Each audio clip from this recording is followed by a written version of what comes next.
प्रजापति कश्यप जी की पत्नी विंता के 2 पुत्र हुए, गरुड़ और अरुण। अरुण जी सूर्य के सारथी हुए। संपाति और जटायु इन्हीं अरुण के पुत्र थे। बचपन में संपाति और जटायु ने सूर्य मंडल को स्पर्श करने के उद्देश्य से लंबी उड़ान भरी। सूर्य के असह्य तेज से व्याकुल होकर जटायु तो बीच से लौट आए, परंतु संपाति उड़ते ही चले गए। सूर्य के निकट पहुंचने पर सूर्य के प्रखर ताप से संपाति के पंख जल गए और वह समुद्र तट पर गिरकर चेतना शून्य हो गए। चंद्रमा नामक मुनि ने उन पर दया करके उनका उपचार किया और त्रेता युग में श्री सीता जी की खोज करने वाले बंदरों के दर्शन से पुनः उनके पंख जमने का आशीर्वाद दिया। जटायु पंचवटी में आकर रहने लगे। एक दिन शिकार के समय महाराज दशरथ से इनका परिचय हुआ और यह महाराज दशरथ के अभिन्न मित्र बन गए। वनवास के समय जब भगवान श्री राम पंचवटी में पर्णकुटी बनाकर रहने लगे, तब जटायु से उनका परिचय हुआ। भगवान श्री राम अपने पिता के मित्र जटायु का सम्मान अपने पिता के समान ही करते थे। भगवान श्री राम अपनी पत्नी सीता जी के कहने पर कपट मृग मारीच को मारने के लिए गए और लक्ष्मण भी सीता जी के कटुवाक्य से प्रभावित होकर श्री राम को खोजने के लिए निकल पड़े। आश्रम को सूना देखकर रावण ने सीता जी का हरण कर लिया और बलपूर्वक उन्हें रथ में बैठाकर आकाश मार्ग से लंका की ओर ले चला। सीता जी का करुण विलाप सुनकर जटायु ने रावण को ललकारा। जटायु का रावण से भयंकर संग्राम हुआ और अंत में रावण ने तलवार से उनके पंख काट डाले। जटायु मरणासन होकर भूमि पर गिर पड़े और सीता जी को लेकर रावण लंका की ओर चला गया। सीता जी को खोजते हुए भगवान श्री राम की दृष्टि घायल जटायु पर पड़ी। जटायु मरणासन थे। वह श्री राम के चरणों का ध्यान करते हुए उन्हीं की प्रतीक्षा कर रहे थे। इन्होंने श्री राम से कहा, राक्षसराज रावण ने मेरी यह दशा की है। वह सीता जी को लेकर दक्षिण दिशा की ओर गया है। मैंने आपके दर्शनों के लिए ही अब तक अपने प्राणों को रोक रखा था।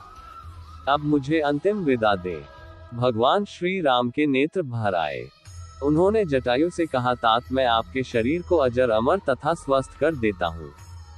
आप अभी संसार में रहें।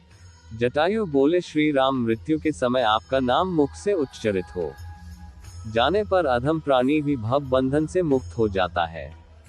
आज तो साक्षात आप स्वयं मेरे पास है।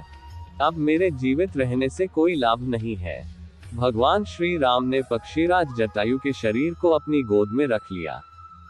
उन्होंने के शरीर की धूल को अपनी जटाओं से साफ किया। जटायु ने उनके मुख कमल का दर्शन करते हुए उनकी गोद में अपना शरीर छोड़ दिया। इन्होंने परोपकार के बल पर भगवान का आश्रय प्राप्त किया और भगवान ने इनकी अंत्येष्टि क्रिया को अपने हाथों से संपन्न किया। पक्षीराज जटायु के सौभाग्य की महिमा का वर्णन कोई नहीं कर सकता। हिंदी पथ पर हमने आप सभी के साथ रामायण के इस प्रसिद्ध पक्षी किरदार जटायु की कहानी साझा की है। यहाँ हमने उनके जीवन के कुछ अनछुए पहलुओं को भी उजागर किया है। रामायण का हर एक किरदार हमारे लिए कुछ न कुछ शिक्षा की वजह जरूर बनता है। उसी प्रकार पक्षीराज जटायु के जीवन से भी हम बहुत कुछ सीख ग्रहण कर सकते हैं। जटायु का किरदार श्री राम की कथा में अत्यंत संक्षिप्त और थोड़े समय के लिए ही जरूर था, परंतु उनकी भूमिका अत्यंत महत्वपूर्ण थी। उन्हीं की वजह से श्री राम को सीता मैया का पता चल पाया था। उन्होंने ही श्री राम सहित लक्ष्मण को रावण के बारे में जानकारी दी थी और इस बात से अवगत करवाया था कि रावण ही माता सीता को अगवा करके ले गया है। राम जी अत्यंत कम समय में ही गिद्धराज के चरित्र और मंशा से बेहद प्रभावित हुए थे। इसी तरह रामायण के भिन्न भिन्न किरदारों के बारे में पढ़ने के लिए और अन्य कई रोचक जानकारियों का आनंद उठाने के लिए हमारे ऑनलाइन प्लेटफॉर्म पर बने रहें। एक श्रमण बाहर गया हुआ था। लौटने पर समाचार ज्ञात हुआ तो उसके शरीर से ऐसी क्रोधाग्नि निकली कि जिससे समस्त स्थान भस्म हो गया। राजा के नामानुसार इस स्थान का नाम दंडकारगया रखा गया। मुनियों ने उस दिव्य गिद्ध की सुरक्षा का भार सीता और राम को सौंप दिया। उसके पूर्व जन्म के विषय में बताकर उसे धर्मोपदेश भी दिया। रत्नाभ जटाएं हो जाने के कारण वह जटायु नाम से विख्यात हुआ।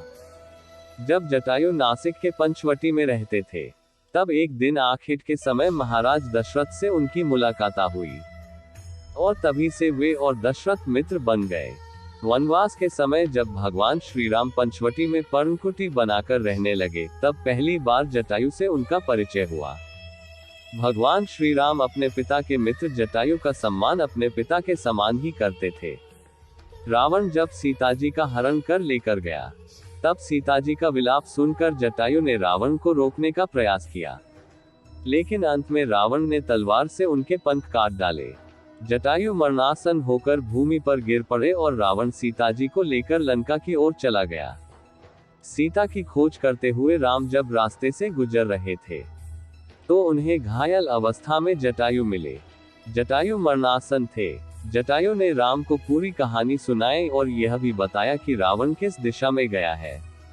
जटायु के मरने के बाद राम ने उसका वही अंतिम संस्कार और भगवान श्री रामचंद्र के समय में अथवा रामायण काल में भारतवर्ष की सभ्यता कितनी उन्नत थी। जटायु की छोटी सी कथा से ही इसका बहुत कुछ पता चल जाता है।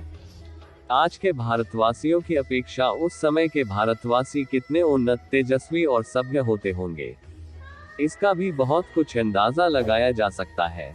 आज हम लोग अत्याचारी के अत्याचारों को अपनी आंखों देखते हैं, हृदय में उसके अत्याचार को भली भांति अनुभव भी करते हैं, कानों से उसके अत्याचारों की कथा सुनते हैं।